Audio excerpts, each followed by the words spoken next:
Hey everyone, What If Fan here, bringing you another exciting part of What If Transmigrated in Bleach World.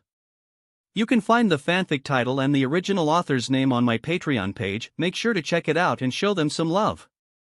If you enjoy the video, don't forget to like, subscribe, and ring that notification bell so you never miss an upload.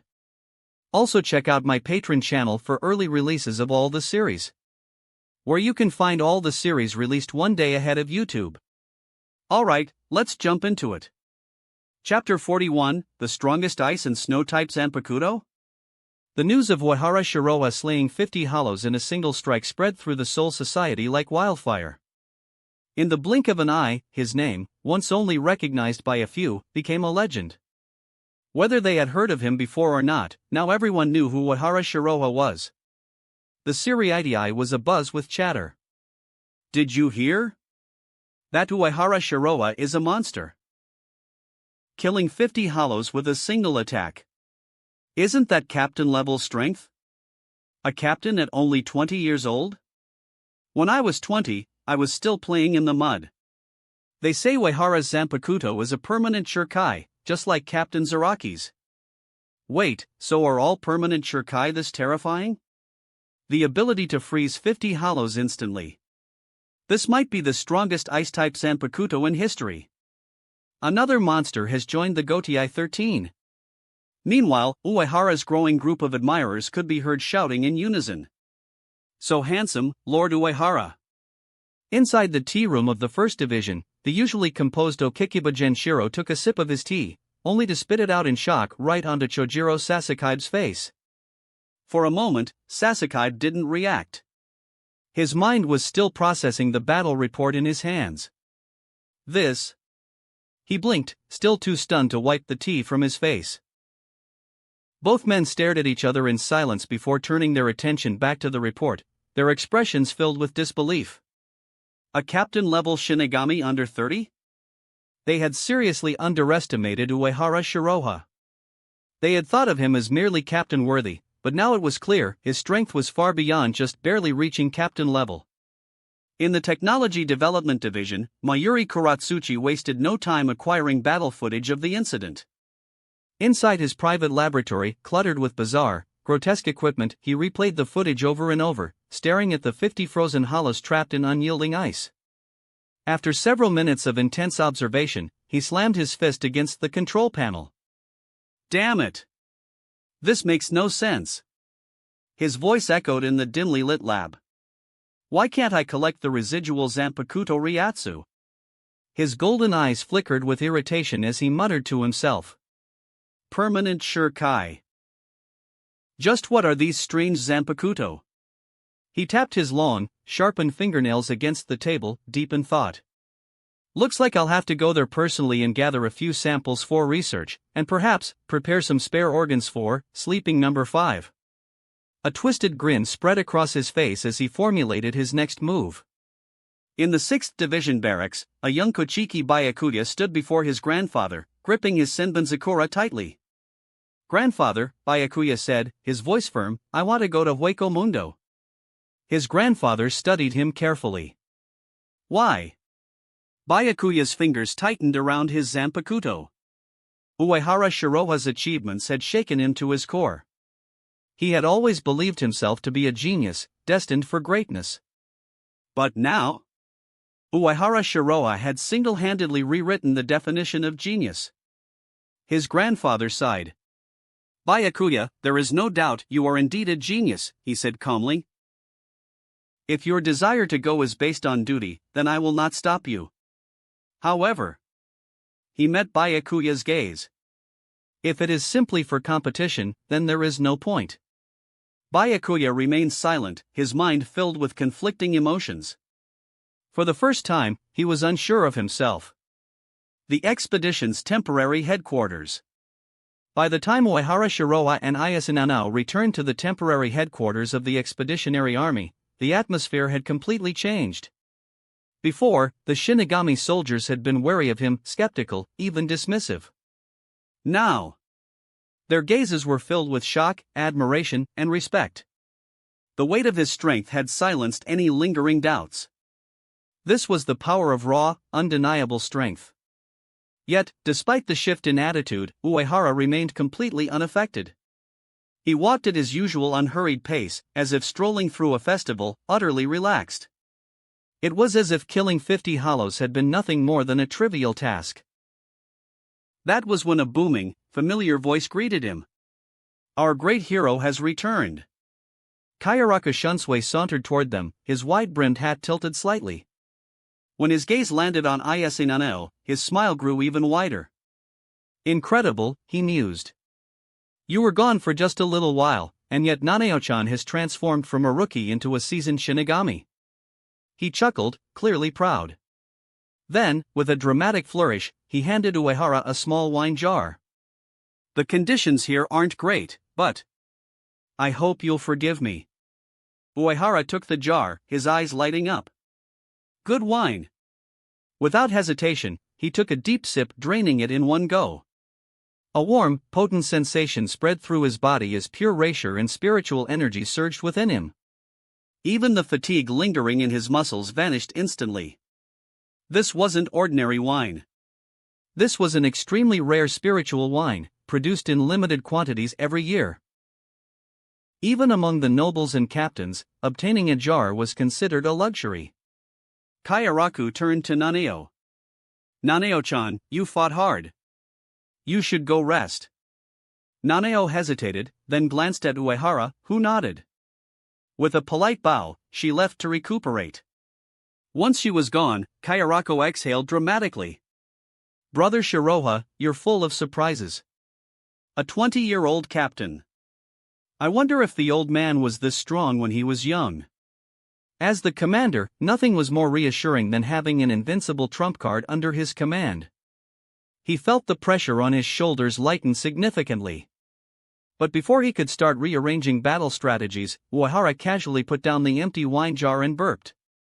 "Brother Kayaraku," he said lazily, "I know you're thinking of adjusting plans, but I regret to inform you I'll be moving independently from now on." Kayaraku blinked. "Why?" Before they had come here, they had agreed to advance and retreat together. Hueco Mundo was full of dangers, but with the two of them working together, the expedition had minimal risk. Uehara shrugged. "Plans change," he replied. "I plan to charge into the forest of Minos and contain the Minos-class hollows. If we don't, our soldiers will suffer too many losses." Kayaraku sighed dramatically, pulling out another jar of wine with a pained expression. "Brother Shiroha, you really don't hold back." Uehara immediately snatched the jar without hesitation. With their strategies aligned, the war's outcome was already set in motion. In the end, it wasn't a question of if the Shinigami would win. It was a question of how big their victory would be. Chapter 42, Forest of Minos, 7 Flashes. Inside a heavily fortified tent, secured by multiple barriers and seals, Uehara Shiroha stared at the translucent system panel before him. As expected. Standard, White Album, has been upgraded from Proficient to Mastered. A subtle smirk played across his lips. This S-rank ability was now on par with the Zanpakuto Bankai. Whether it was Universal Barrier or White Album, they were absolute nightmares for any Jillian-class hollow. Ordinary Shirkai-level Zanpakuto could never reach this level. In fact, even some Bankai paled in comparison. Of course, his S-rank ability was still nowhere near the overwhelming might of Yamamoto Genryosai's Zanka no Tachi, but it was definitely on par with the early-stage Bankai of Kuchiki Byakuya from the beginning of the story. A dangerous glint flashed in his eyes. With this, his power had taken another step forward. The next morning, Uehara Shiroha awoke early. After completing his daily training tasks, he casually greeted the 2 Shinigami guards stationed outside his tent. A soft chime echoed in his mind. Spiritual pressure +1, universal barrier +1. The 2 guards looked stunned, almost flattered. They hadn't expected a figure of his caliber to be so approachable. As he left the tent, he soon spotted Ise Nanao, who was already wide awake and brimming with energy. Her previous timid demeanor was gone, replaced with the sharp, focused aura of a battle-hardened Shinigami. Seeing her eager expression, Uehara sighed. "Nanao," he called. She immediately straightened, awaiting instruction. Do you remember the fundamental spiritual power control techniques I taught you? Of course. Nanao nodded. You told me to visualize a perfect circle, fill it with the deepest and densest color, and then focus my mind into the center of the circle. Good, Uehara said, crossing his arms. Try it now. Nanao exhaled slowly, confidence in her posture. After everything she had experienced on the battlefield, she had grown much stronger. Failing at something so basic was simply unthinkable. She shut her eyes and entered a meditative state. Then, a few moments later, her expression twitched. Confusion flickered across her face, followed by frustration. Something felt off. She opened her eyes and looked at Uehara in disbelief. This? Uehara chuckled knowingly. This technique is the foundation for all Kido and spiritual arts. You should practice it 100 times before moving on. Nanao quickly gathered herself. She realized now her rapid growth had made her foundation unstable. She had gained strength too quickly, without fully mastering the basics. If she wanted to truly improve, she had to put in the effort. Bowing respectfully, she answered, Yes, Mr. Uehara. Satisfied, Uehara nodded and turned away. After leaving Nanao to her training, Uehara retraced his steps back to yesterday's battlefield. If so many Jillian had gathered there so quickly, then there had to be an entrance to the forest of Minos nearby. It didn't take long before he found it. A hidden passage buried beneath thick layers of sand and stone. Without hesitation, he stepped through. The air changed immediately. The narrow stone corridor ahead stretched deep underground, its walls slick with moisture. Darkness loomed ahead, swallowing the light. As he walked, a chilling malice wrapped around him. An ominous presence. Then came the roars. Distant, guttural, and filled with rage, madness, and hunger. Each growl sent vibrations through the cavern walls. The air was thick with spiritual pressure, pressing against his skin like a tangible force. But Uehara remained unshaken. With a few swift Shuimpa steps, he reached the end of the passage. And emerged into a vast, underground world. A boundless expanse of twisted rock formations stretched as far as the eye could see. Giant, towering stone pillars rose from the ground, piercing through the cavern ceiling. Among them, massive trees grew unnaturally tall, their roots twisting into the stone like creeping tendrils. The ground was carpeted in a dense layer of gray-green moss, while mushrooms of various colors sprouted from the shadows. This was the forest of Minos. The very nest of Hueco Mundo's countless hollows. This place was a nightmare for any Shinigami. Even captain-level Shinigamis struggled here. The sheer number of Jillian-class hollows that roamed these lands was overwhelming. As Uehara expanded his spiritual perception, he sensed massive figures shifting in the distance. The pressure intensified. It felt like standing in the eye of a hurricane. Powerful hollow-ryatsu surged all around him, like waves crashing against a shore. But Uehara remained calm. Then, a sudden chime echoed in his mind. Ding! Congratulations! You have completed Special Mission 9, Finding the Forest of Minos. Reward, A-Rank Ability, 7 flashes. Ability unlocked, 7 flashes. 7 flashes. Rank, A. Proficiency, Beginner. Type, Magic Technique. Effect, executes 7 simultaneous slashes, instantly shredding everything in the vicinity. Upon mastery, allows the user to channel Kido and barriers through slashes. As Uehara scanned the description, his eyes gleamed. At first glance, this ability seemed like a basic high-speed attack technique. But the real treasure was its compatibility with Kido. The ability to unleash high-level spells, like Hado through slashes, was extremely rare. For example, if he perfected this technique, he could theoretically cast multiple instances of Hado number 96, Edo Keiso, One-Blade Cremation, simultaneously. Even Yamamoto Genryusai, the strongest Shinigami in history, had to sacrifice an arm to unleash that spell. But with 7 flashes, Uehara could potentially cast it 7 times at once. A grin spread across his face. This was a valuable asset. One step closer to true domination. He closed the system panel and turned his gaze to the darkness beyond. A horde of Jillian-class hollows had begun to gather. Their eerie glowing eyes peered at him from the shadows. A deep, guttural growl rumbled through the cavern. The air grew heavier. With a slow, deliberate motion, Uehara raised his Zanpakuto. A flickering, invisible flame ignited along its edge. He exhaled. Perfect. The targets for today's sword practice have arrived. Chapter 43, Forest of Minos, Unparalleled Mowing. In the depths of the Forest of Minos, Shiroa Uehara stood amidst a sea of towering Jillians. Their massive forms loomed around him like a dense forest of grotesque giants, each one a walking mountain of spiritual energy. Yet, in Uehara's eyes, they were nothing more than piles of experience points waiting to be harvested. A Jillian, or Minos Grande, is formed when 100 or more hollows devour and fuse together.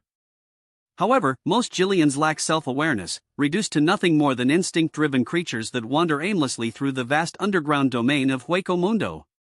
To Uehara, these mindless great hollows were nothing but sitting ducks. That said, as Minos Grande, they possessed durable Hierro iron-hard skin and an incredible regenerative ability. Unless their heads or vital internal structures were utterly destroyed, they simply would not die.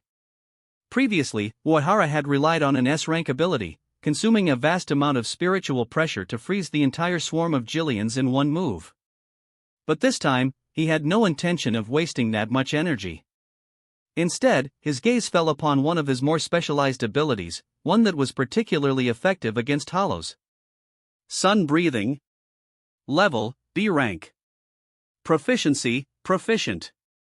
Ability, embodying the essence of the sun. This technique is the original breathing style from which all other fundamental breathing methods, water, flame, stone, wind, and thunder, are derived. Sword forms, 12 variations, including Sun Crimson Mirror, Phantom Sun Rainbow, Train, Burning Bone Flame Sun, Yanghua 2, Flying Will Kajiro, Setting Sun Turn, Brilliant in Light, Halo Dragon, Head Dance, and Flame Dance.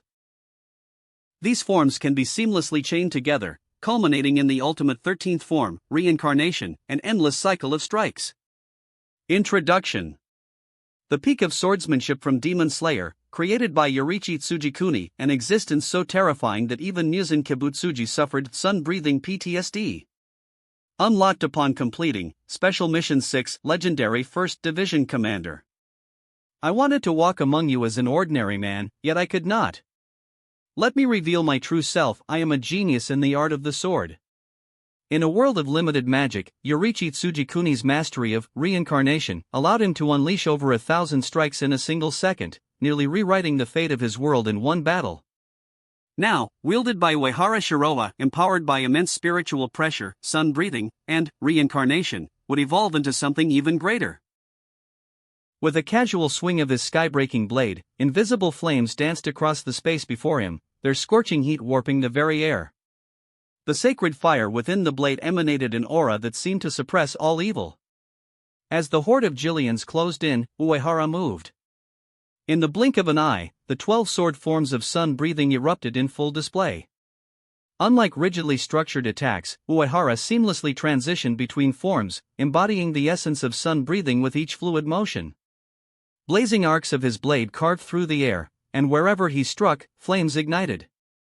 Every slash landed precisely on a Jillian, and with each flash of his sword, another massive hollow was set ablaze. The fire that erupted from the wounds did not merely burn, it consumed. The spiritual flames burrowed deep into the bodies of the Jillians, igniting their very souls. Wherever Uehara passed, the forest of Minos was left in chaos. Massive pillars of fire surged skyward, illuminating the dark expanse with an eerie brilliance. This was the power of the sun breathing, a technique that directly countered the high-speed regeneration of hollows. Then, as he reached the heart of the swarm, Uehara exhaled deeply and whispered, "Reincarnation." In an instant, the 12 sword forms connected seamlessly, chaining together in an infinite loop. An endless, spiraling onslaught of fiery slashes consumed everything before him. Dozens of Jillians fell in an instant, their bodies split apart and engulfed in sacred flames. As the inferno spread across the battlefield, Uehara lowered his sword and surveyed his handiwork. The once shadowy expanse of the forest of Minos was now a blazing sea of destruction. A satisfied smile formed on his lips. Despite being only a B-rank ability, sun-breathing was proving to be a devastating weapon against the Hollows. Not only did it provide a natural counter to their regenerative abilities, but its relentless offensive nature also honed his swordsmanship further. If mastered to its peak, it could serve as a trump card in future battles. In this world, it was rare to rely on a single technique to counter everything. Even the so-called strongest fighters had limitations. Ichigo Kurosaki, when facing Little Aizen Yhwach's subordinate Askin Nak Lavar, found himself utterly overwhelmed, his abilities rendered ineffective in an instant. Captain Commander Yamamoto, the wielder of the most fearsome flame-based Zanpakuto, Ryujin Jaka, held the power to incinerate entire realms upon activating his Bankai. Yet, despite his overwhelming strength, he was constantly targeted and manipulated, unable to unleash his full potential in battle. When the time came, even his ultimate power was made meaningless, leaving him to perish in regret. Even Hayasubi Chibe, a being who had lived for countless millennia, was ultimately powerless before Yhwach's Almighty, an ability that made even the strongest Shinigamis seem insignificant. Uehara Shiroha knew this reality well. No matter how powerful an ability seemed, in this world of gods and monsters, only continuous growth and adaptation could guarantee survival. 1,000 years ago, a lone monk had once used the Soul King's right hand to counter the overwhelming might of the Almighty, blocking the Eye of Omniscience and Omnipotence directly. After a millennium of brutal warfare, Yhwach finally regained his vision and absorbed the power of the Soul King, believing himself untouchable. Yet, in the end, his overwhelming ability was neutralized by a single silver arrow, and he was reduced to nothing more than a new Soul King, bound in place. This was the nature of power in the world of death. No matter how strong one became, there was always the looming threat of being countered. For that very reason, Uehara Shiroha had no intention of relying on a single technique. Instead, he was determined to accumulate as many trump cards as possible, ensuring that even the likes of Hayasubi Chibe could never erase all traces of his abilities with Ikemanji. As he gazed upon the burning remnants of the forest of Minos, his fighting spirit only grew stronger. The Jillian-infested wasteland, which once made ordinary Shinigami tremble at the mere mention of its name, had now become nothing more than a training ground for him, an endless sea of experience and power to claim. 3 days later. Time passed in the blink of an eye. Over the course of 3 relentless days, Uehara Shiroha's proficiency in Zanpakuto, sun-breathing, and universal barrier had improved tremendously. His strength was increasing at a visible rate, sharpening like a blade with each passing moment. Throughout the entire process, he had only relied on the most basic applications of Zanpakuto and sun-breathing. And yet, because sun-breathing possessed a natural advantage against hollows, his efficiency in exterminating them had reached terrifying levels. Soon, the Technology Development Bureau took notice. At that moment, within the expeditionary headquarters, 3 captains, Suifon, Kenpachi Zaraki, and Shunsui Kairaku, were gathered, discussing their next strategic move. Beside them stood Ise Nanao, her spiritual pressure noticeably stronger than before. After surviving the previous battles and receiving direct guidance from Uehara Shiroha, Ise Nanao had transformed. She no longer carried the aura of a mere vice-captain, there was now a genuine presence of strength in her demeanor. However, the usual harmony of the meeting was quickly disrupted by Kenpachi Zaraki. "Oi, ain't there any stronger prey around?" Zaraki grumbled, his tone filled with frustration. "These weaklings ain't even worth sharpening my sword on anymore." His golden eye gleamed with irritation as he crossed his arms. "More importantly, where the hell is that Shiroha? When's he gonna show up and fight me?" At first, Zaraki had been thrilled. Hueco Mundo had provided an endless battlefield of enemies to cut down. But after days of fighting, the thrill had worn off. Even the great holoclass Ajuchas, which should have been formidable enemies, could barely withstand a single strike from him. And after witnessing Uehara Shiroha's power firsthand, his hunger for battle had only grown stronger. Suifon, on the other hand, was not pleased. That guy may have made great contributions in establishing the expeditionary force, she admitted, but as the vice commander, he should not be acting on his own. Her sharp eyes narrowed. His reckless actions only disrupt the operation and slow down our overall progress. Standing nearby, Ayase Nanao visibly tensed, wanting to refute Suifeng's words but unable to do so due to the difference in their ranks. However, her expression left no room for doubt. She strongly disagreed. Though Nanao had always been someone who valued rules and discipline, she trusted Uehara Shiroa. If he was acting alone, there had to be a reason for it. Seeing the rising tension, Shunsui Kayaraka chuckled, pulling a document from his sleeve. "This just came in from the Technology Development Bureau," he said lazily, a knowing smile hidden beneath the shadow of his bamboo hat. "You might want to take a look." Suifeng frowned at his too casual attitude, but took the document regardless. The moment she opened it, her usually cold and impassive expression cracked, her eyes widened in disbelief. He actually wiped out thousands of Jillian hollows by himself? She reread the report twice, her sharp mind struggling to comprehend what she was seeing. Is this report accurate? It's impossible. Her disbelief was justified. Everyone knew that Uehara Shiroa was incredibly powerful, possibly even on the level of a captain. But for one person to annihilate thousands of Jillian hollows in just a few days? That level of destruction was borderline absurd.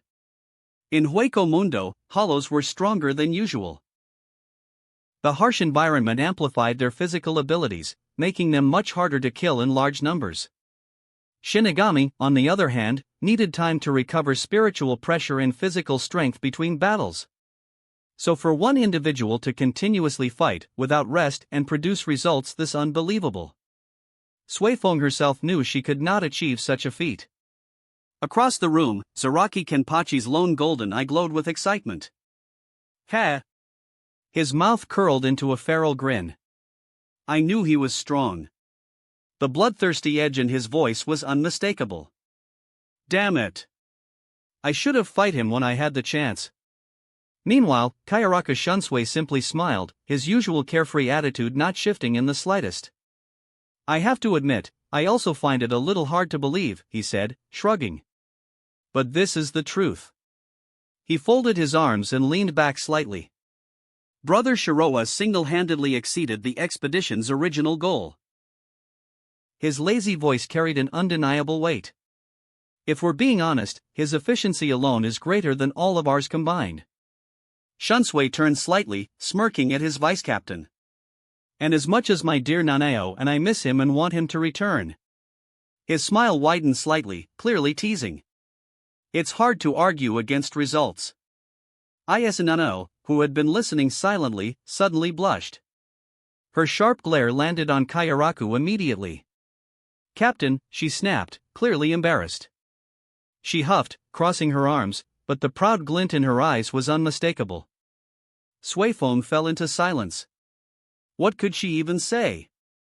The reality was simple. Uehara Shiroa had not only completed the mission, he had exceeded expectations. Her previous criticism now felt hollow in comparison. She had accused him of slowing down the expeditionary force, yet in reality, he had been the one moving faster than anyone else. In the end, there was nothing left to argue. Chapter 44, Shock. Uehara Shiroa was unaware of the discussions taking place at the expeditionary headquarters. However, even if he knew, he wouldn't have cared. Right now, aside from completing his daily tasks, he spent all his time hunting hollows, constantly pushing his limits in pursuit of strength. Opportunities to train against suitable opponents were rare, but in the forest of Minos, he had an endless supply of prey. The feeling of rapidly becoming stronger with every moment was almost intoxicating. And so, for the past few days, he had relentlessly pushed forward, carving his way toward the center of the great hollow forest. For any ordinary captain, such prolonged combat would have been impossible. Even if their combat ability allowed them to keep fighting, their spiritual pressure, physical endurance, and mental state would never be able to keep up. But Uehara Shiroa was different. While he didn't possess a natural monstrous physique like Kenpachi Zaraki, he had something just as absurd. A stand. A stand was the manifestation of one's vitality and mental strength. The stronger one's life force, the stronger the stand. And the reverse was also true. For a stand user, severe bleeding injuries were nothing more than superficial wounds. Every time White Album's proficiency increased, Uehara Shiroha's vitality and recovery speed improved drastically. This was why Kayaraka Shunsui had always looked at him with such envy. Because Uehara Shiroha had an unbreakable endurance. Now, having reached high proficiency in White Album, his physique had grown stronger than ever, closing the gap between himself and monsters like Kenpachi Saraki. Furthermore, with spatial clones and shadow clones, he could rest at will, allowing him to recover whenever necessary. This ridiculous endurance meant that, even after days of continuous battle, Uehara Shiroha was still full of energy. And so, once again, he reduced a swarm of Jillians to ash flames devouring their massive forms. Just as he was about to continue, his keen spiritual sense detected an unfamiliar presence approaching at high speed. Uehara Shiroha looked up. A lone figure was rapidly closing in from the distance. The man had short, reddish-brown hair, dressed in a Shinigami's shihakusho, but what stood out the most was the hollow mask covering his face. A mask resembling an antelope skull. The strange attire instantly gave away his identity. Asido Kano. A ruthless Shinigami who had spent hundreds of years in the forest of Minos, dedicating himself to the slaughter of hollows. In the blink of an eye, Asido landed in front of Uehara Shiroha. His gaze swept across the burning wasteland, where the remains of countless Jillians lay smoldering in a sea of spiritual fire. His expression visibly shifted in shock. "Did you do all this?" Asido finally asked, his voice carrying disbelief. "Which division captain are you?" For a man who had spent centuries in the forest of Minos, Asido had long forgotten the feeling of holding a normal conversation. And yet, as soon as he laid eyes on this scene, the question slipped out naturally. He couldn't comprehend what he was seeing. In his memory, only one man had ever displayed such destructive power, his old friend, Kenpachi Kuruyoshiki. And even then, Kuruyoshiki had needed to activate Bankai to achieve such results. For this young Shinigami to accomplish the same feat, Asido was convinced that he had to be a captain-level fighter. "I'm Uehara Shiroha, 7th seat of the 1st Division," Uehara replied casually, watching Asido with interest. "Not a captain?" Asido blinked in pure disbelief. "The 7th seat of the 1st Division is this strong? Had the Gotei 13 become so strong that a Shinigamis of this caliber can only join into lower-ranking positions? If he returned to Soul Society now, would he only be an ordinary Shinigami?" The thought unsettled him. After a long pause, Asido removed his hollow mask, revealing his sharp features. "My name is Asido. I am also a Shinigami." His short, straight eyebrows furrowed as he continued. "A long time ago, my comrades and I chased hollows into Hueco Mundo, seeking revenge for the lives they had taken in Rakangai." His voice was calm, yet there was deep pain beneath his words. "All of my companions were slaughtered before my eyes. I remained, dedicating my life to exterminating the hollows. This is their nest. Nearly every hollow that invades the human world originates from this place. And so, he had spent centuries here, fighting alone, ensuring that fewer and fewer hollows would ever make it to Soul Society. Have there been fewer hollow attacks on the human world in recent years?" His voice was not proud, there was no boasting in his tone. He simply wanted to know. Had his efforts been worth it? Had he changed anything?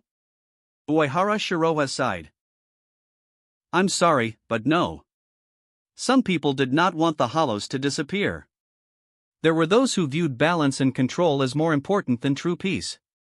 To those who claimed to put the greater good first, Asido's efforts were meaningless, perhaps even an inconvenience. That was why Uehara Shiroha needed to keep growing stronger. So that one day, he could stand before those same people and say, 'I am the one who decides the future.'" Asido's expression darkened. But as he gazed at the sea of flames around him, his resolve hardened once more. "With a Shinigami like you here," he said with a faint smile, "maybe my failure doesn't matter." Uehara Shiroha then explained the Hueco Mundo expedition to him, sharing details of the current conflict between Soul Society and the Hollows. Asido listened carefully. "So, there is now the 11th Kenpachi. My friend would like to fight this Kenpachi Saraki." A flicker of nostalgia crossed his face before he looked back at Uehara. "Do you want to come back to my base and recover?" he offered.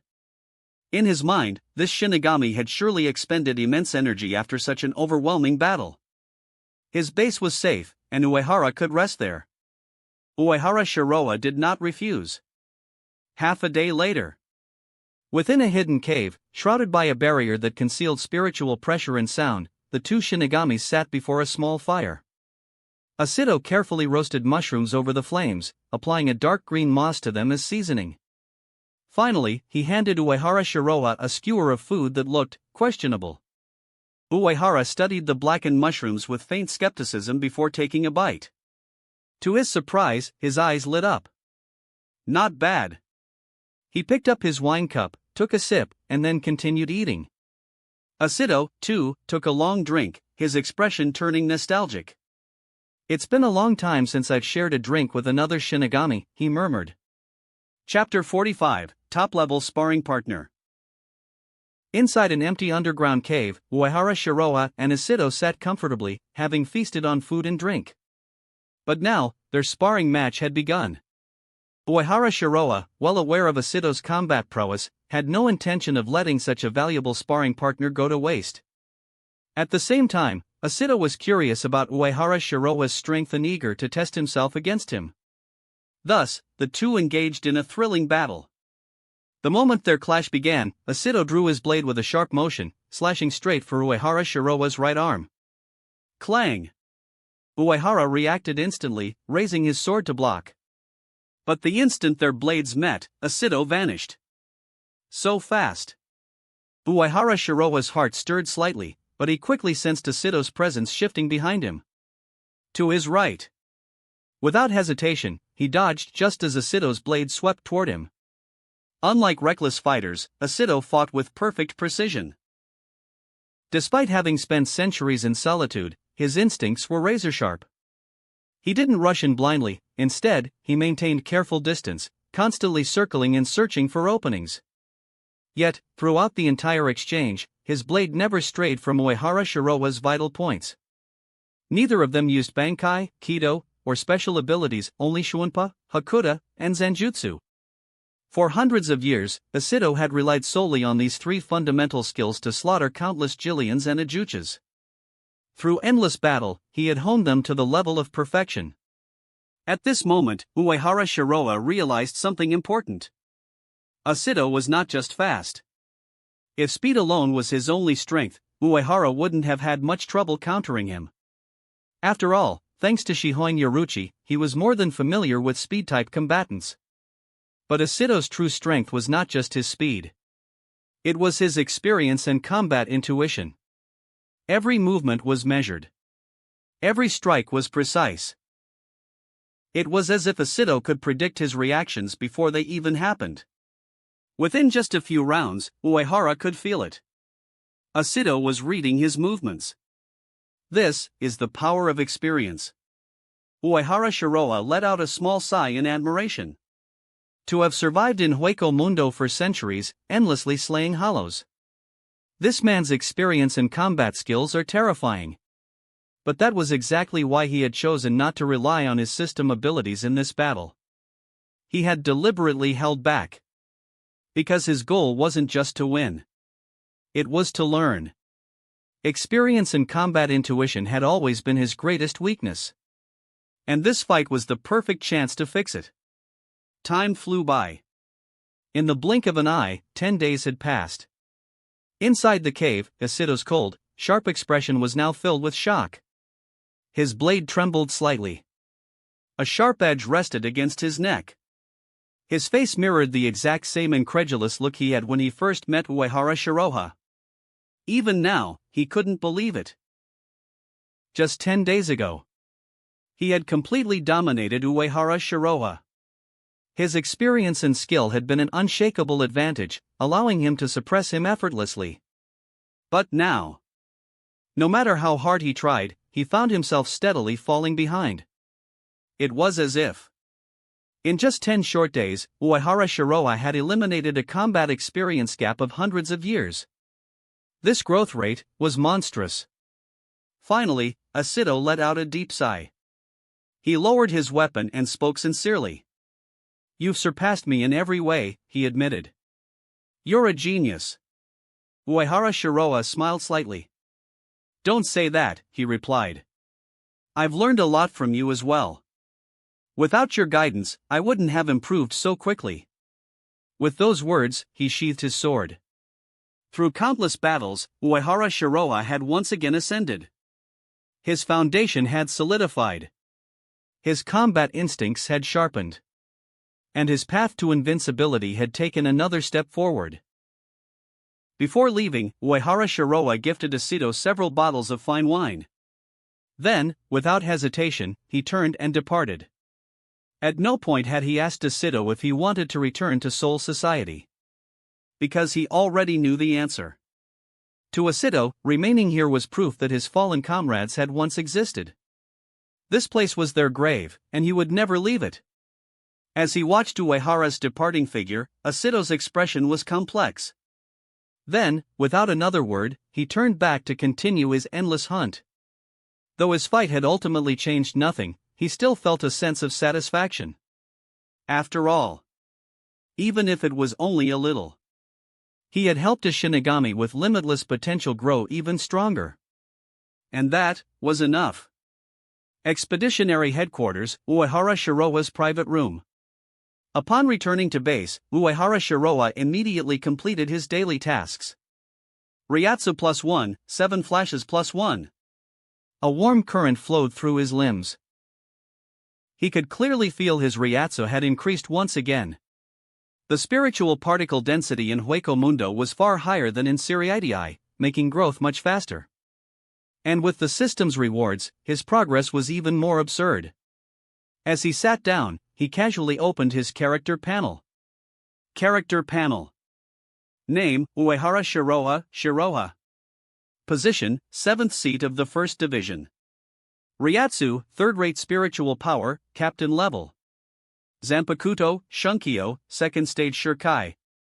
Zanjutsu, Captain level. Hakuda, Captain level. Kido, Captain level. Shuunpa, Captain level. Abilities. Shadow Clone Technique, B rank, fully developed. Stand, White Album, S rank, fully developed. Sun Breathing, B rank, mastered. Universal Barrier, S rank, proficient. Magic Art, 7 flashes, A rank, proficient. Items. Camouflage Glasses, B rank, Kryptonian creation.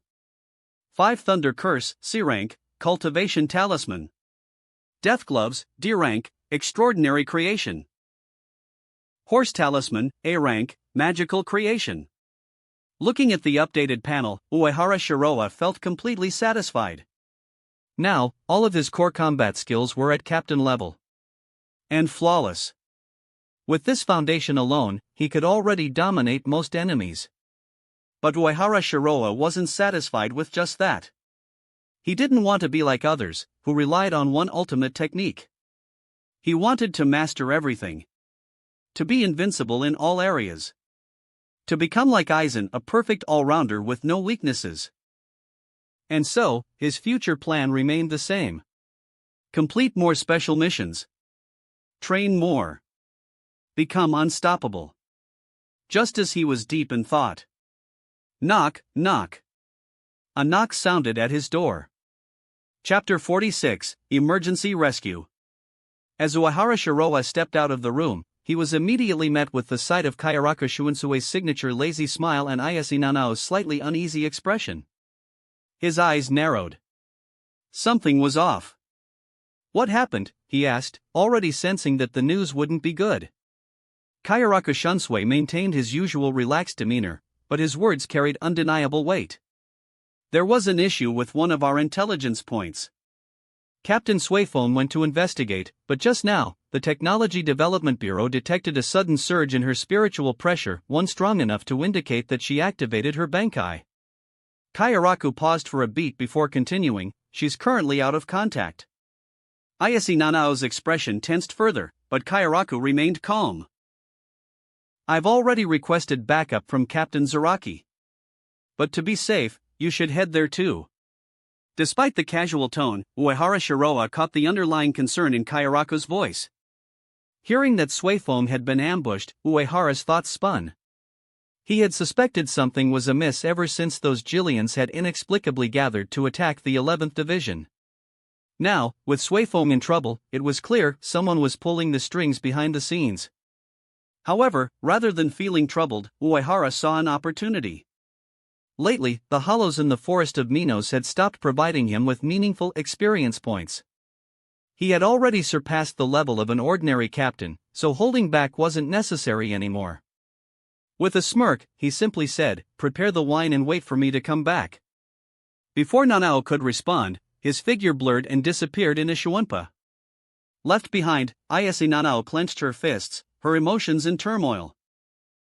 The unease in her heart slowly transformed into determination, pride, and a tinge of frustration. This time, she didn't insist on fighting alongside him. She already understood. Right now, she wasn't strong enough to step into Uehara Shiroa's world. Kayaraku Shunsui adjusted his bamboo hat and spoke lightly. "You're feeling frustrated, aren't you, Nanao? I get it."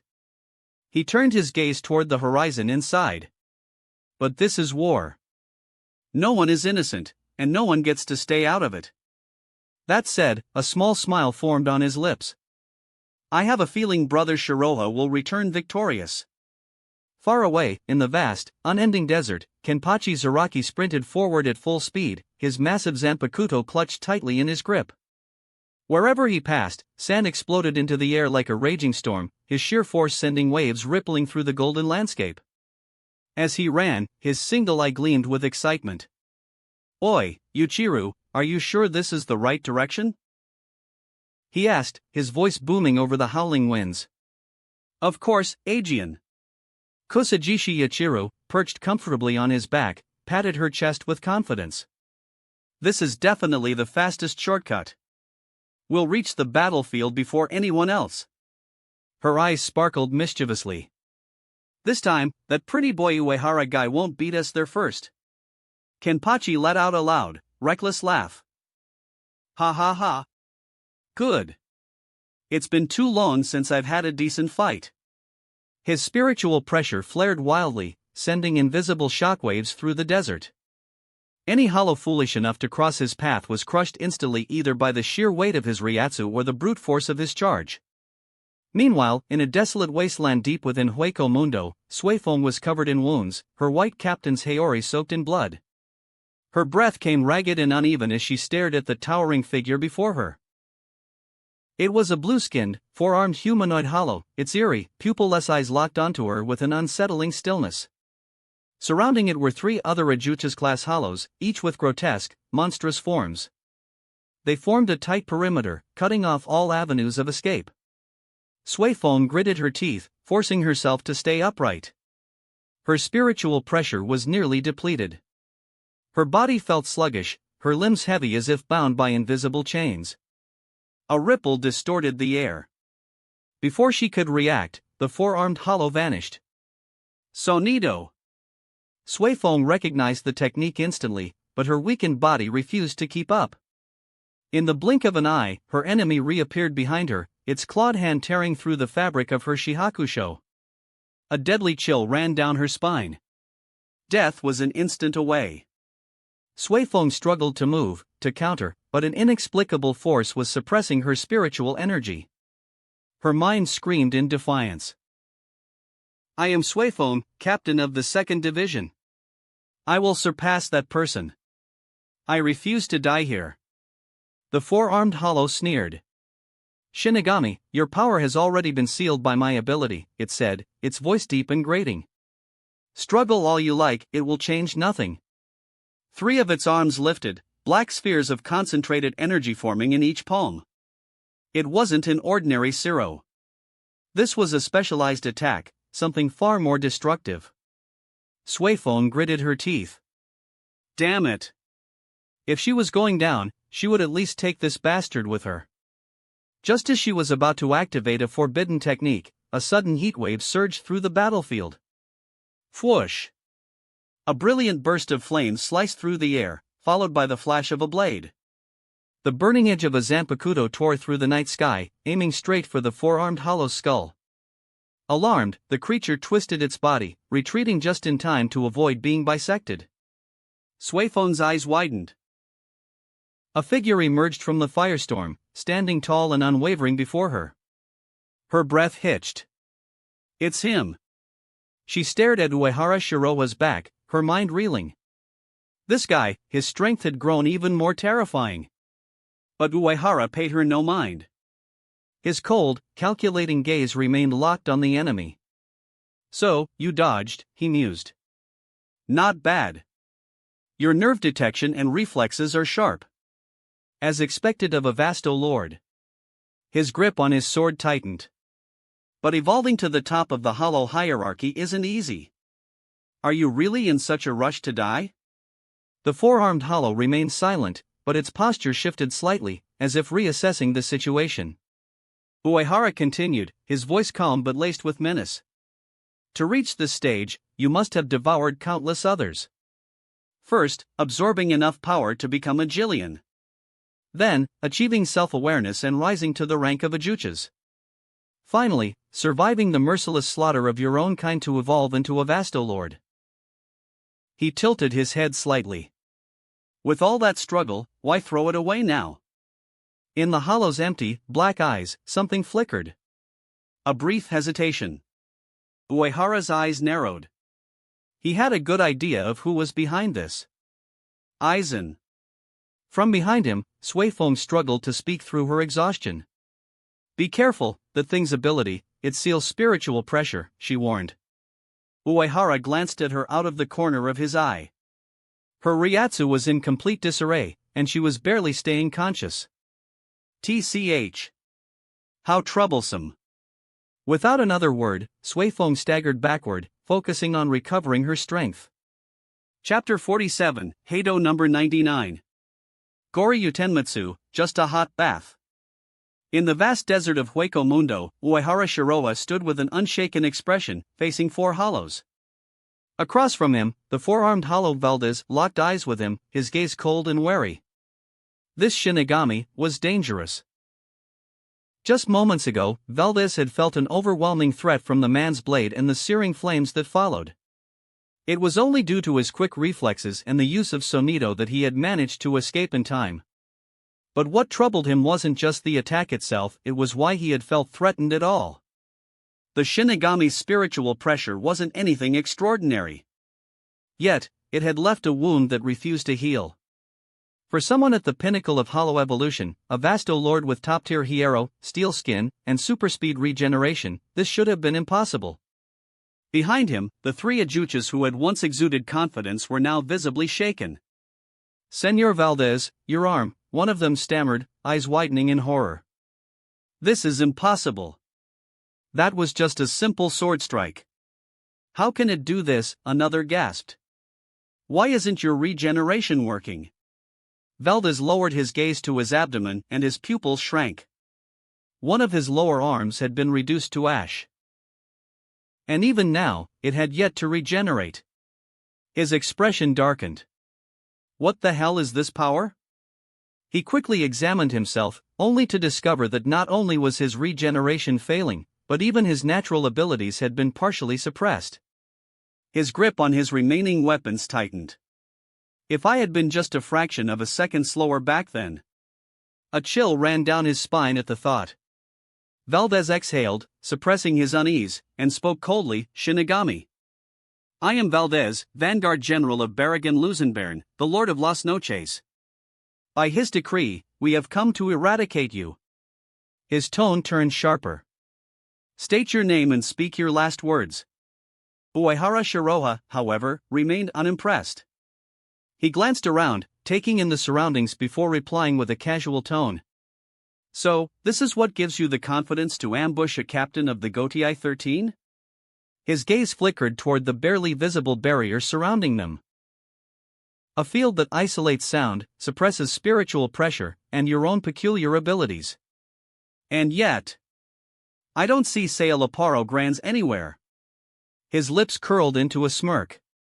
What's wrong? Why doesn't he have the guts to show himself? The moment the words left his mouth, Suifeng, who had been silent, suddenly tensed. Baragon? Sailaparo, she muttered, realization dawning in her eyes. She sucked in a sharp breath. So you're the remnants of the invasion from 100 years ago. Suifeng had come across these names before records buried in the archives of the 2nd Division. 100 years ago, a Vasto Lord claiming allegiance to Baragon had invaded Rukongdai only to be slain by the 7th Kenpachi, Kuruyoshiki Kenpachi. Later, another Vasto Lord, Sailaporo, led a new hollow incursion. But once again, they were driven back by the same Kenpachi. Not long after, however, Kuruyoshiki Kenpachi was killed. And the man who slew him became the 8th Kenpachi, Azuhiro Soya. Realizing that they were now facing those same old monsters, Suifeng's urgency to recover her strength intensified. Elsewhere, in a hidden base.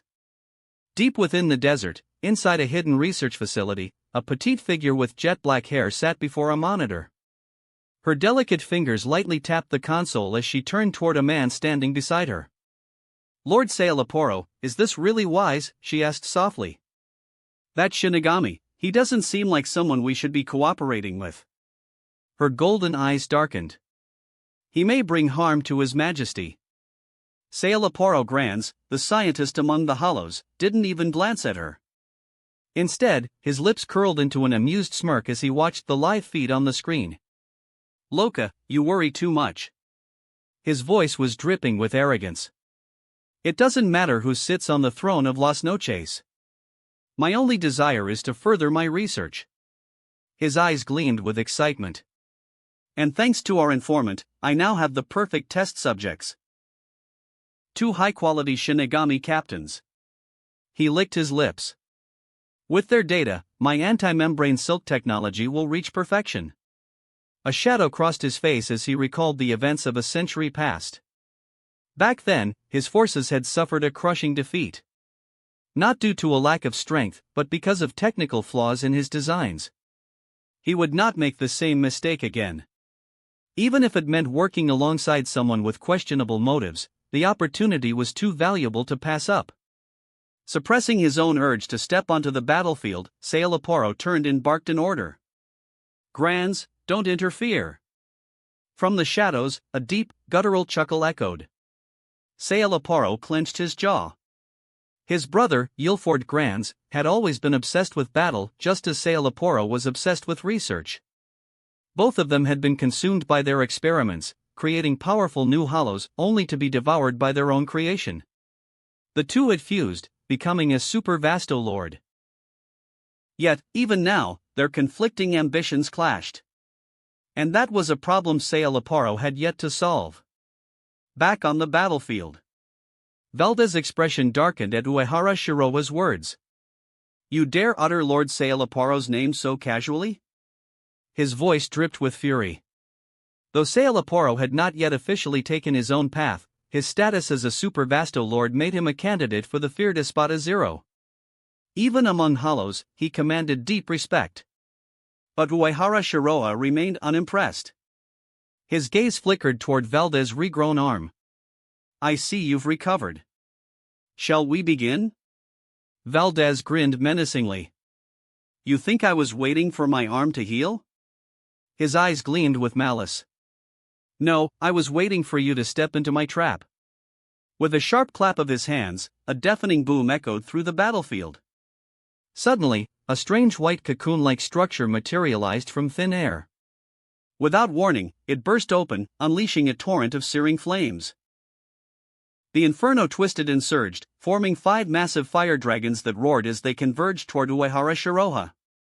The air itself seemed to burn, the sheer heat distorting the space around them. Valdez threw back his head and laughed triumphantly. Ha! How does it feel, Shinigami? He sneered. To be reduced to ashes by your own element? He was certain of his victory now. His own power, combined with Lord Sailaporo's traps, ensured that these 2 Shinigami were doomed. Suifeng's eyes widened in horror. Node Shiroha. Move, she shouted. She recognized it instantly. This wasn't an ordinary attack. This was Heido number 99 Goryu Tenmetsu. 5 Dragons of Annihilation. A Vasto Lord Ahalo should not have been able to wield such high-level Kido. But there was no time to dwell on that. She pushed her battered body forward, desperate to help. And then, from within the inferno, a voice rang out. A voice full of amusement. TCH. That's it? The flames crackled violently, but they could not drown out his words. This? Uehara Shiroa chuckled. This is nothing more than a sauna. Chapter 48, Valdez, that's it?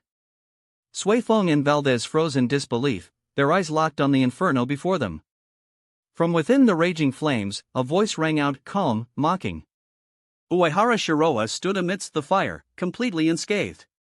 His posture was relaxed, as if the searing flames around him were nothing more than a gentle breeze. Suifeng's eyes widened in shock. Even from a distance, she could feel the oppressive heat rolling off the flames. Her own body, trained and hardened through countless battles, would have struggled to withstand such intensity. Yet this man, this monster, stood within the fire completely unfazed. How? Every time she thought she had grasped the extent of Uehara Shiroa's abilities, he shattered her expectations. Even the 3 Ajuchas, who had moments ago cheered at Valdez's attack, had gone silent. Fear crept into their eyes. This wasn't normal.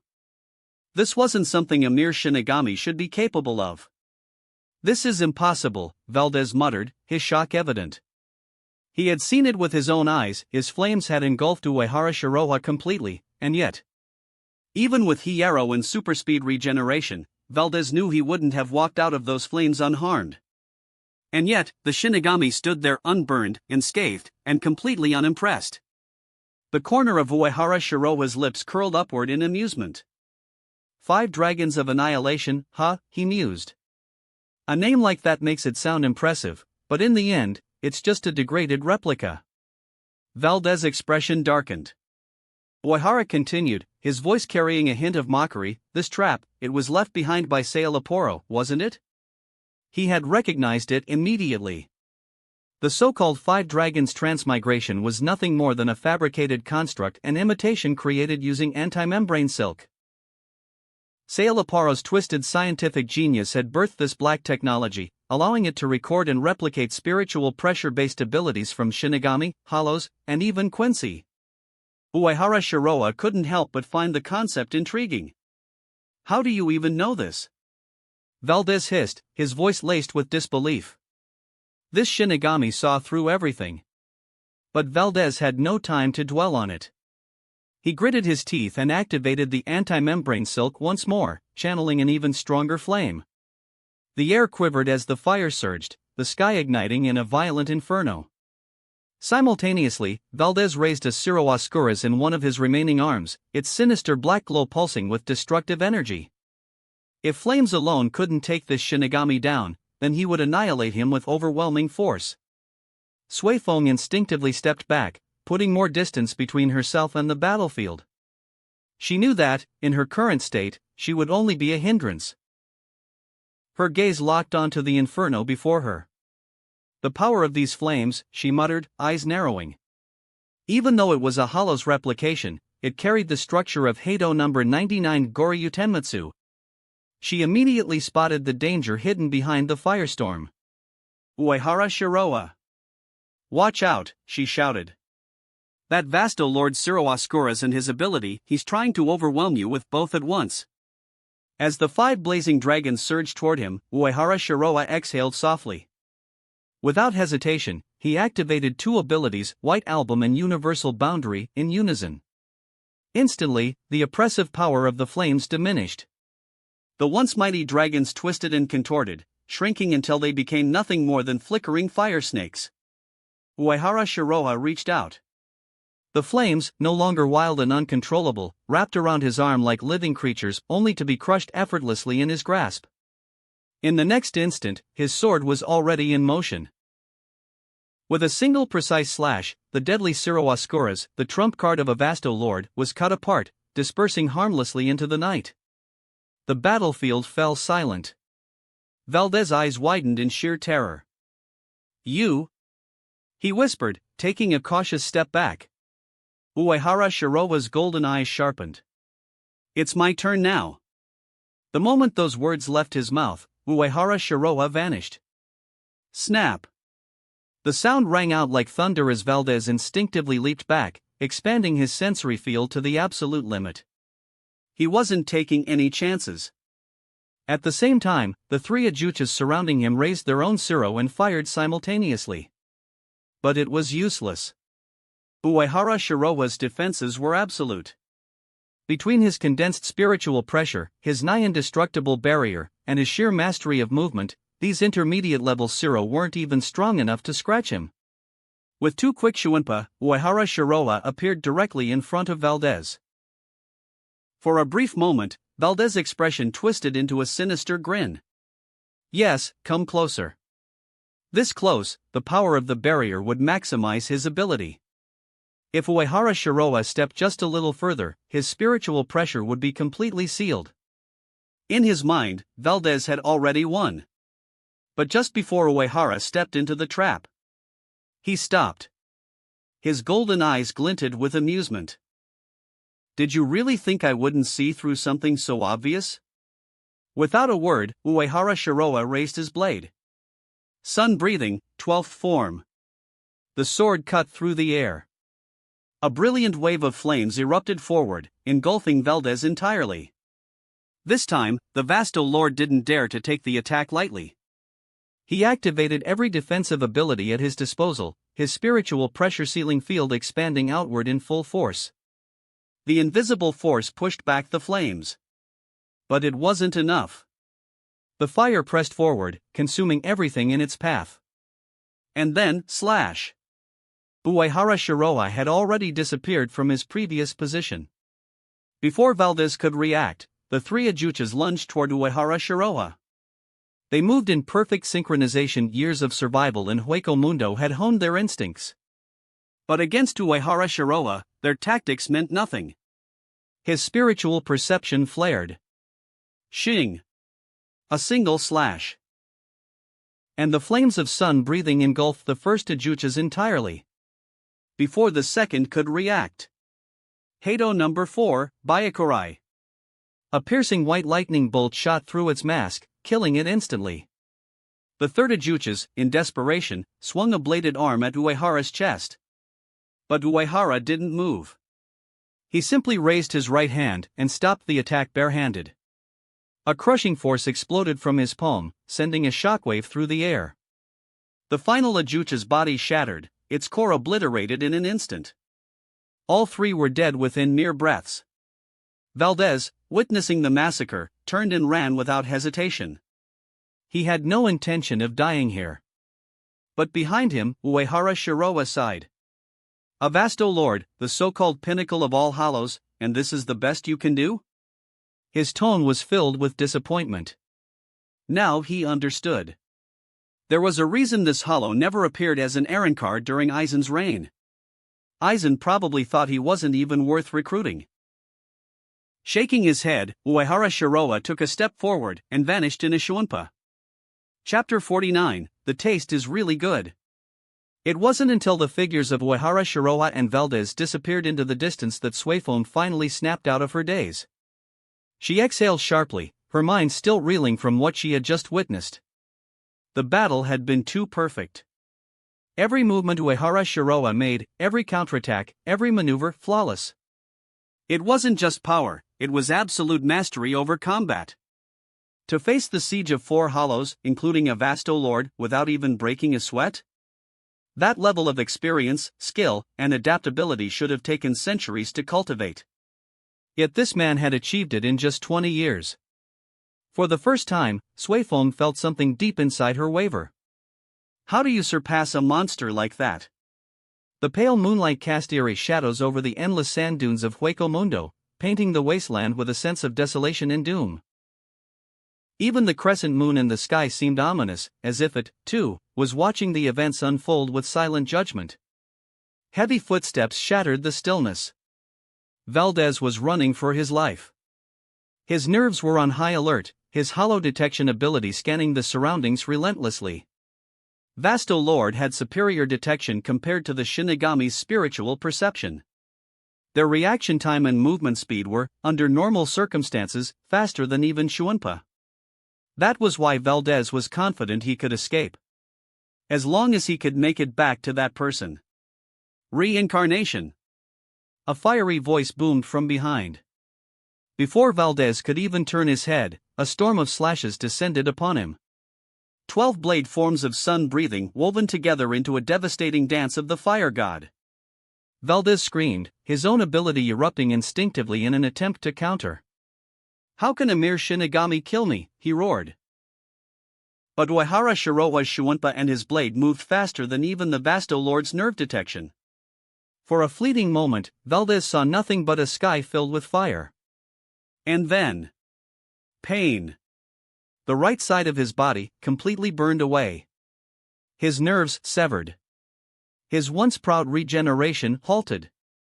The scent of burnt flesh filled the air, thick and acrid, like melted plastic and charred bone. Valdez staggered, his mind teetering on the edge of collapse.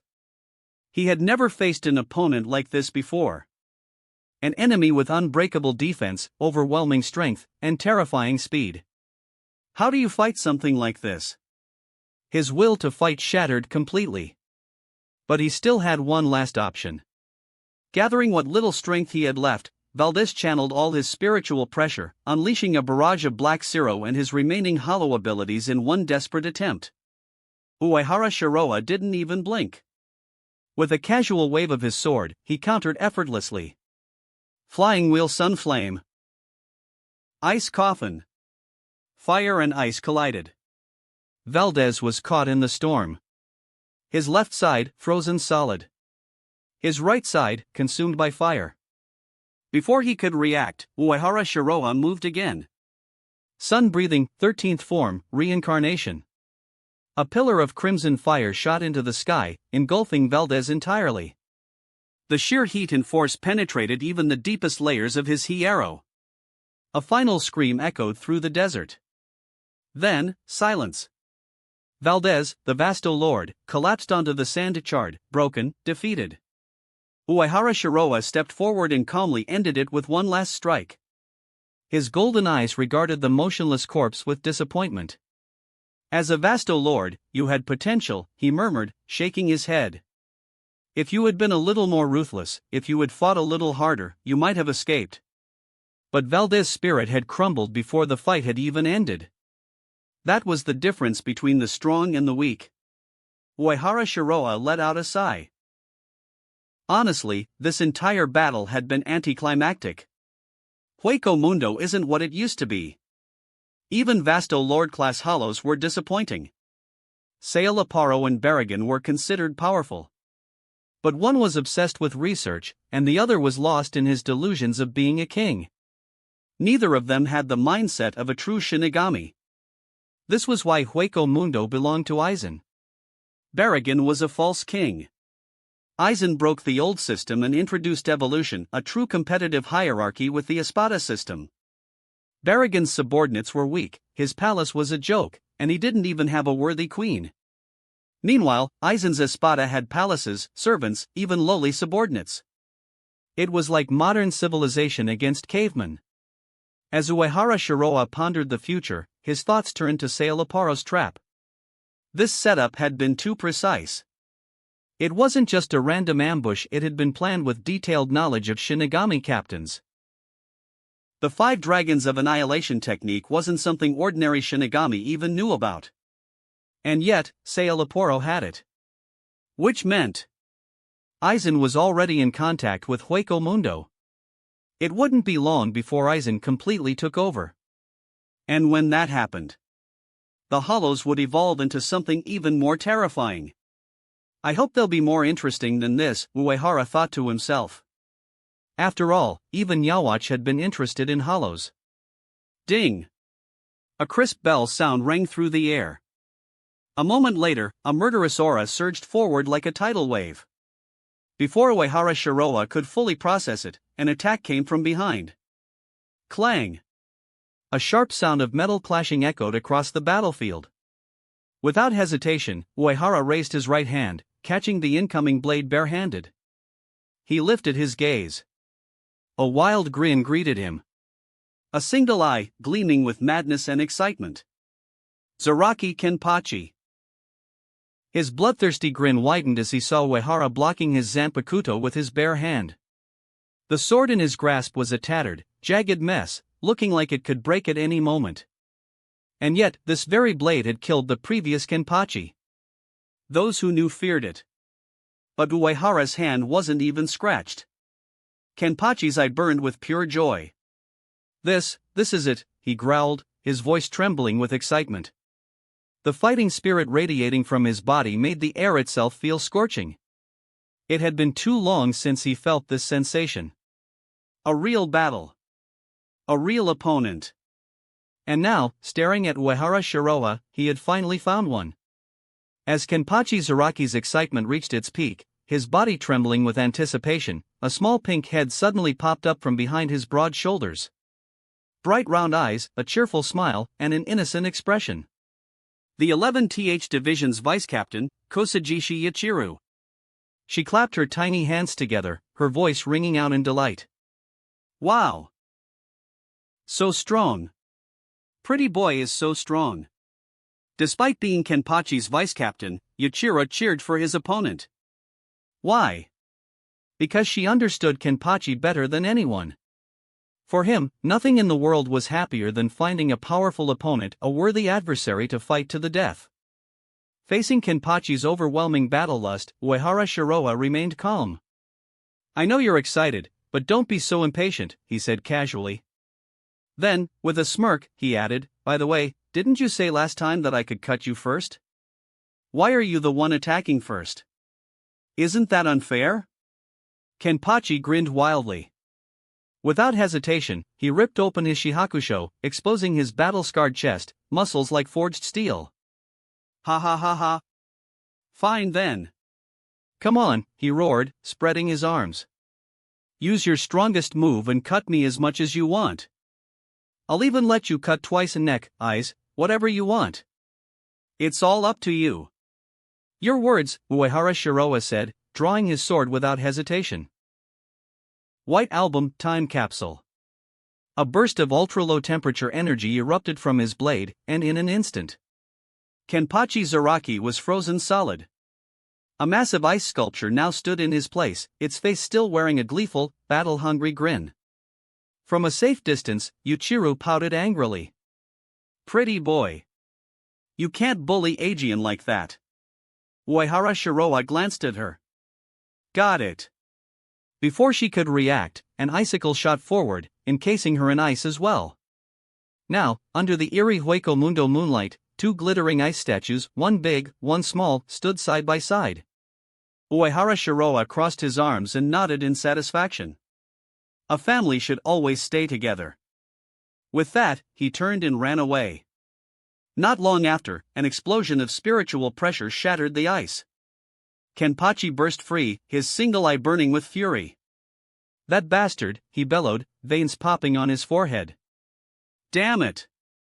It wasn't just that he had been frozen. It was the frustration of not being able to fight at full force. The sensation of being helpless, unable to swing his sword, unable to feel the thrill of battle, was worse than death. This ability is too damn annoying. Kenpachi growled. For the first time, he regretted wearing his eye patch, the one that sealed his spiritual pressure. If he had removed it, he wouldn't have been frozen so easily. With a furious swing, he sliced through the ice encasing Yuichiro. Pretty boy. So annoying. Yuichiro grumbled as she wiggled free, shaking off the frost. She puffed out her cheeks, looking like she was about to spit curses. She hated being frozen. Meanwhile, back at the Siriitii, Uehara Shiroa had long forgotten about whether Kenpachi and Yuichiro were upset. He was too busy enjoying himself. Seated comfortably, he had a table full of the finest sake, and behind him, Ayasunano, with her delicate fingers, was giving him a skilled massage. Her usually serious face had softened, glowing with youthful beauty. She worked her hands over his shoulders and back, using subtle Kido techniques to enhance the effect. HNNNGH. Uehara Shiroa inhaled sharply, relaxing as a wave of pleasure spread through his body. Not bad, he praised. Your technique has improved. After taking a sip of sake, he chuckled. But, Nanao, you've started to pick up some bad habits. He glanced over his shoulder at her. You're using your teacher as an experiment. The awkwardness in her movements was obvious. This was her first time trying this. Clearly, she had chosen him as her test subject, believing that his body's endurance could handle it. She wasn't wrong. The sheer amount of spiritual pressure he passively emitted was already stronger than most captain-level keto barriers. Nanao giggled, her voice lighter than usual. Watching her, Uehara Shiroa realized something. The serious, almost rigid Ise Nanao he once knew. She was changing. And maybe, this was the real her. A version of her that was more open, more relaxed. I kind of like this side of her, he thought to himself. Elsewhere, in the 1st Division headquarters, Captain Kayaraka Shunsui was reporting the latest battle results. Despite his usual laid-back demeanor, he was in high spirits. This mission to Hueco Mundo had been a huge success. His niece, Ise Nanao, had gained valuable battlefield experience. And most importantly, he didn't even have to do anything. A Vasto Lord and 3 Ajuchas, all defeated by one man. That alone would earn him a significant contribution in the records. He didn't care about promotions. But he could trade this achievement for better sake. Now that's a reward worth celebrating. Not only that, but the spies planted by the Tsunayushiro family within the stealth force had been eliminated. Everything's turning out great, thanks to Uehara Shiroa, he mused. A meeting of captains.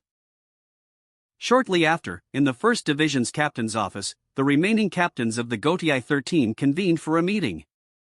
Captain Yukite Jushiro was absent due to his illness, but the rest were present.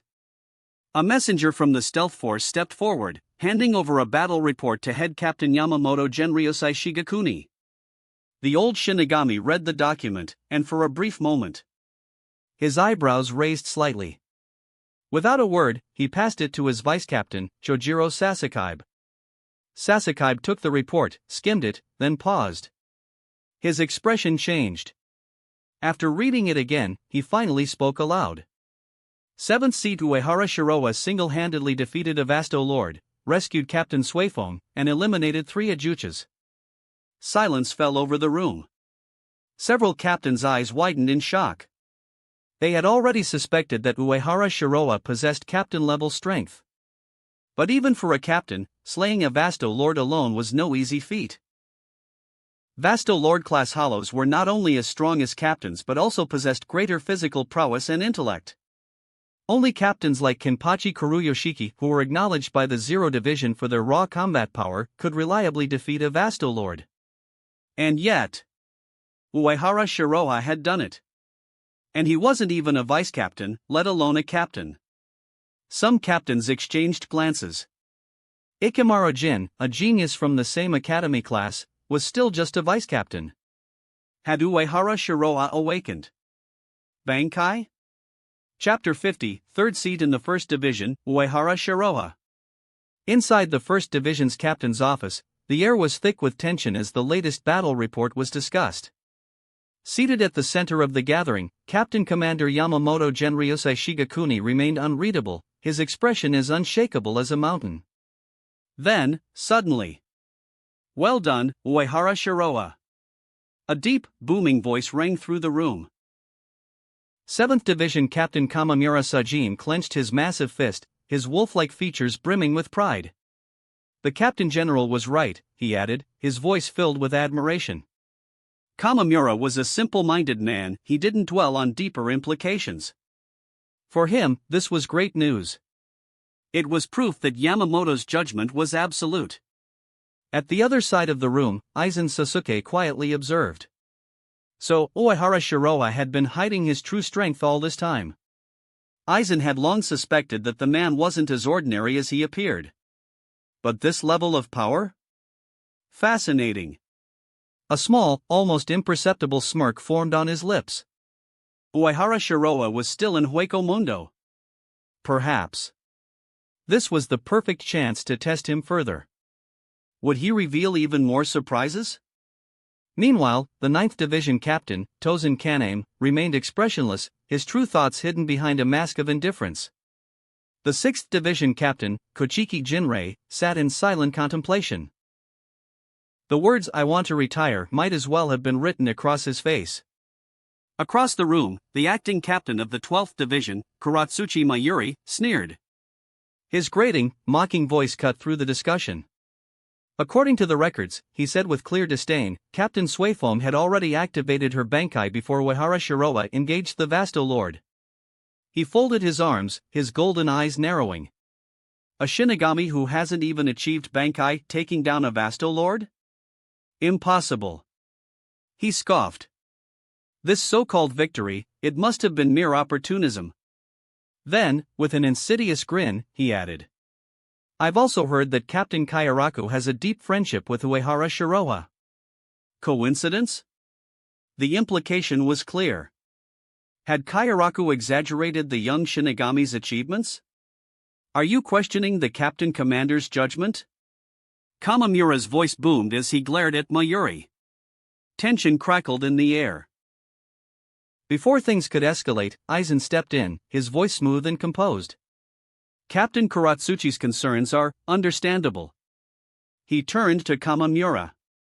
But I believe Captain Kayaraku would not falsely report Uehara Shiroa's achievements simply due to personal bias.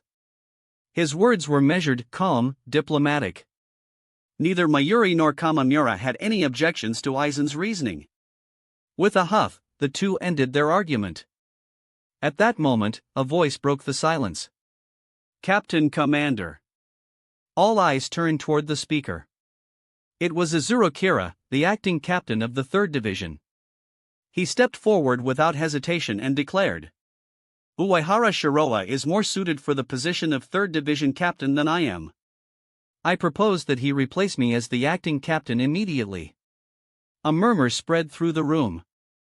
During the holification incident, the 3rd, 5th, and 9th Divisions had suffered massive losses.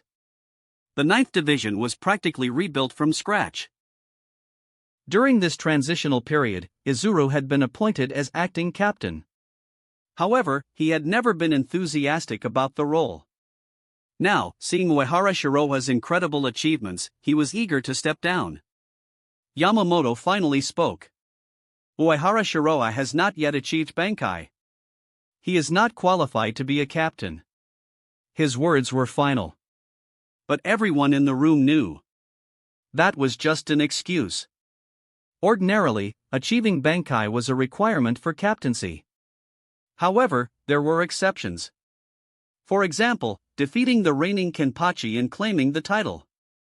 And with Uehara Shiroa's current level, it was only a matter of time before he unlocked his Bankai. In reality, Yamamoto had other reasons. He saw Uehara Shiroa as another Shunsui Kayaraku. A free-spirited genius who still needed refinement.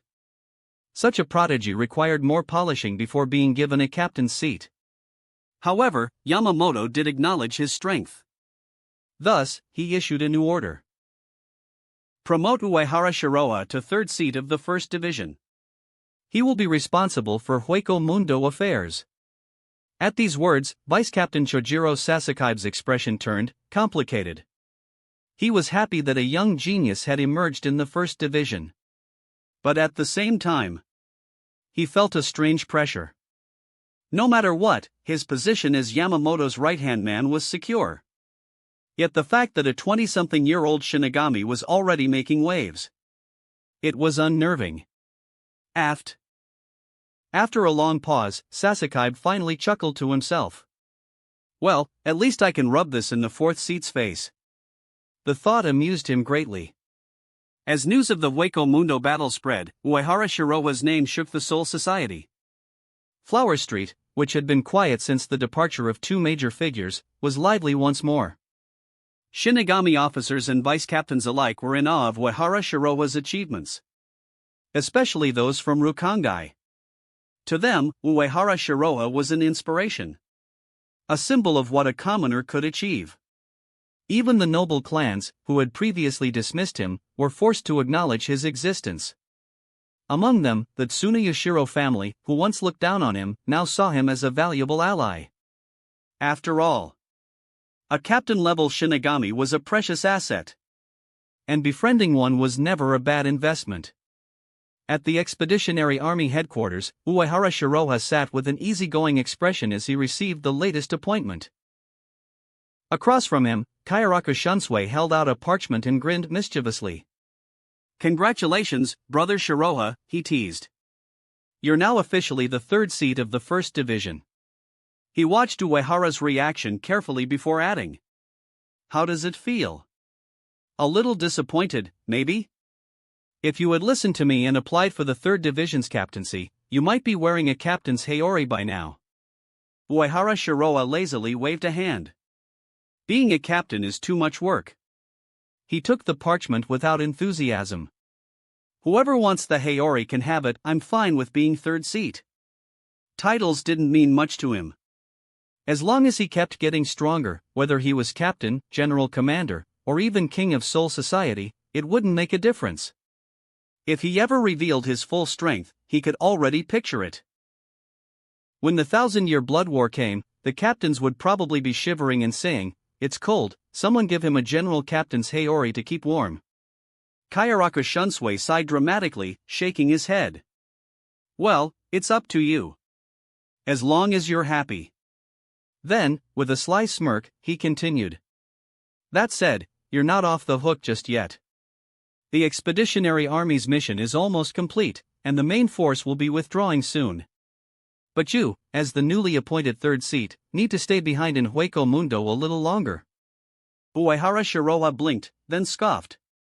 "So that's why they promoted me. They were setting me up." Shunsui chuckled. "You caught on quick." The mission to Slaughter Hollows was to maintain the balance of souls between Soul Society and Hueco Mundo, and to protect the human world. Now that Uehara had massacred an entire army of Hollows, the mission was basically complete. What remained was merely cleanup work and security maintenance. In truth, after the main forces evacuated, it was no longer necessary to keep anyone stationed here. Uehara rolled his eyes. "I don't mind coming to this damn desert once in a while, but I don't plan on living here." Compared to Soul Society, Hueco Mundo was beyond boring. If not for the training opportunities and a chance to test his abilities, he would have never set foot in this wasteland. But now that he had leveled up, he wanted freedom again. Shunsui adjusted his bamboo hat, his voice carrying a knowing amusement. "I figured you'd say that. But don't worry, you don't have to stay here forever. Finish the job, build a solid team, and you can delegate the grunt work." Uehara Shiroha smirked. "Well, if I have to recruit people, I want talent, not just anyone." Shunsui raised an eyebrow. "Got someone in mind?" "I want the Kido Corps." Shunsui let out a low whistle. "That's a bold choice." Uehara shrugged. "Science is power.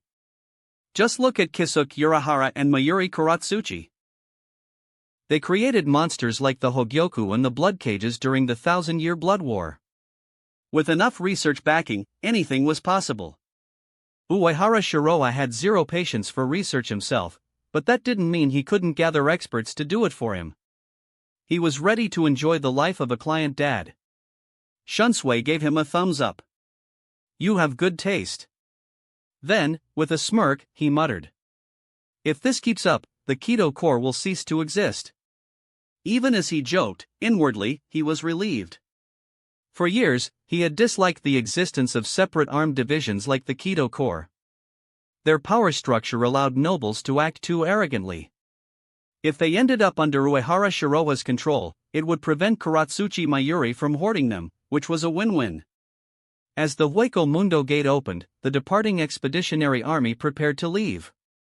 Standing at the threshold, Kenpachi Zaraki and Yachiro Kusajishi turned back, giving Uehara resentful looks. Uehara chuckled. "Don't stare at me like that. If you miss me, you can always come visit." Then, with a smirk, he added, "Oh, and it's getting cold. Make sure to put on extra layers." Humph. Kenpachi scoffed, gripping his zanpakuto and stepping into the gate. Nearby, Suifeng approached. She bowed her head slightly, her cold, serious expression unchanged. Thank you for saving me. Then, with sharp determination in her voice, she added. I will repay this debt, but more importantly, I will surpass you. Her pride was still intact.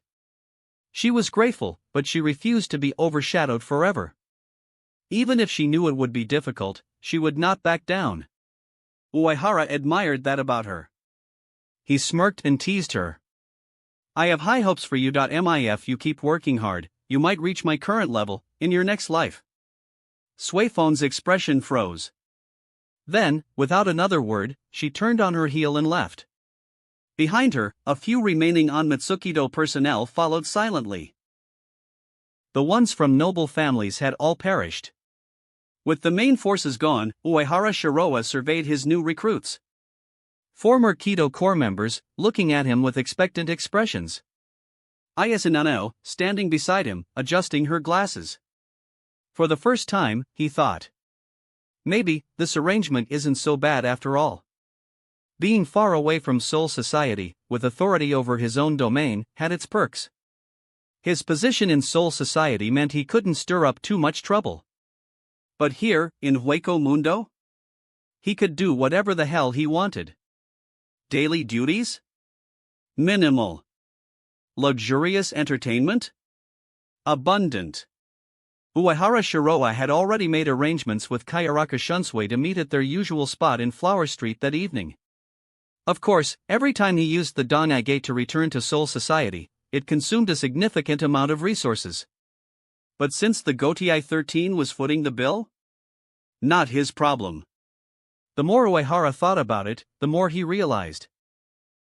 Maybe running a little operation in Hueco Mundo wasn't such a bad idea. And if, one day, he found himself bored of the Gotiei 13, he could always switch sides and become the father of the 10 Espada. The only issue? Aizen had a terrible track record of dealing with traitorous Shinigami. The only two defectors he had personally executed were Tozen Kaname and Ikemaro Jin, his own men. Meanwhile, the Shinigami who had actually opposed him had all survived. Honestly, it was outrageous. At that moment, Ayase Nanao approached him, her energy renewed after staying behind. Mr. Uehara, what are our next steps? She asked, adjusting her glasses. She had volunteered to remain in Hueco Mundo, not just to assist in finishing the mission, but because she was reluctant to leave Uehara Shiroha. She wanted to continue learning Kido from him. And deep down, she found the work here more fulfilling than the endless bureaucracy of the Soul Society. Uehara Shiroa didn't hesitate. Your job is extremely important, he said. First, learn everything about the gate from the Kido Corps experts. Then, strengthen both the gate and the barriers around the base. This place was too valuable to simply abandon. He had put effort into establishing a foothold in Hueco Mundo, and it would be a waste to let it go. Since anyone in Hueco Mundo can claim territory, why shouldn't I? At this point, he had already started seeing this entire base as his personal property. Ayase Nanao nodded immediately. Yes, Mr. Uehara. She never questioned his orders, only followed them without hesitation. As his subordinates busied themselves, Uehara Shiroa decided to take action himself. Aizen was right. The Shinigami are too arrogant. If they had been smarter, they would have fortified Hueco Mundo long ago. Instead, they let it fester, making no attempts to regulate it. Luckily for them, Barragan was just a reclusive king with no ambition. Had he been a true visionary, Hueco Mundo could have been industrialized and Soul Society's survival would have been at risk. Well, not that Hueco Mundo could sustain an economy anyway. The inner ecosystem of hollows was a disaster. Their evolution was limited, any major damage to their masks or souls could halt it permanently. Without Aizen's Hogyoku, their abilities remained primitive, centered around survival skills like Hiero, Steel Skin, and regeneration. But for now, that was Aizen's problem, not his. His focus was simple. Use this base, kill time, and grow stronger. To solidify his new hold, Uehara personally walked the perimeter, reinforcing the Keto barriers. Then, he retrieved something he had been saving for a long time. The 5 Thunder Curse Talisman. It was only a C-rank artifact, but lightning-based techniques were especially effective against hollows, just like sun breathing. He affixed the talisman to the barrier's core, setting up a continuous energy loop to power it. Now, if any Ajuchas-level hollow tried to breach the barrier, they'd be reduced to ashes before they even touched it. Taking a step back, he admired his handiwork. The barrier now flashed intermittently with blue sparks, a visible deterrent. Satisfied, he clapped his hands. Time to go. Before departing, he gathered the remaining Keto core members. No one, he instructed, enters or exits through the gate without my direct command. He knew this wouldn't stop Aizen if he really wanted in. But that wasn't the point. This was a declaration. A way to say, "This place belongs to me now." With that, he and Ayasinanao stepped through the gate, returning to Soul Society.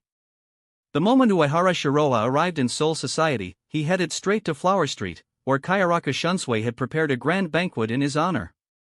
Laughter, music, and the scent of fine sake filled the air. Uehara, who had been absent for some time, was greeted like royalty. The moment he stepped inside, it was as if the king had returned. The courtesans surrounded him eagerly, their voices filled with excitement. One of them giggled. "Shiroha-sama, it's been too long. You haven't forgotten about us, have you?" Another wrapped her arms around his, purring. "You always leave without saying goodbye. It breaks my heart." Uehara smirked, raising his sake cup. "How could I ever forget you?" The atmosphere was electric, a stark contrast to the barren wastelands of Hueco Mundo. This was where he truly thrived. As he relaxed into the night's festivities, someone whispered nearby. "The legend continues. The courtesans come and go, but Uehara remains forever." That wraps up this part of What If Transmigrated in Bleach World. Thanks so much for listening. As always, new parts drop every 4 days, so be sure to stay tuned. Also check out my Patreon channel for early releases of all the series, where you can find all the series released one day ahead of YouTube. If you enjoyed the video, don't forget to like, subscribe, share it with your friends, and please consider supporting the original author as well. See you in the next one.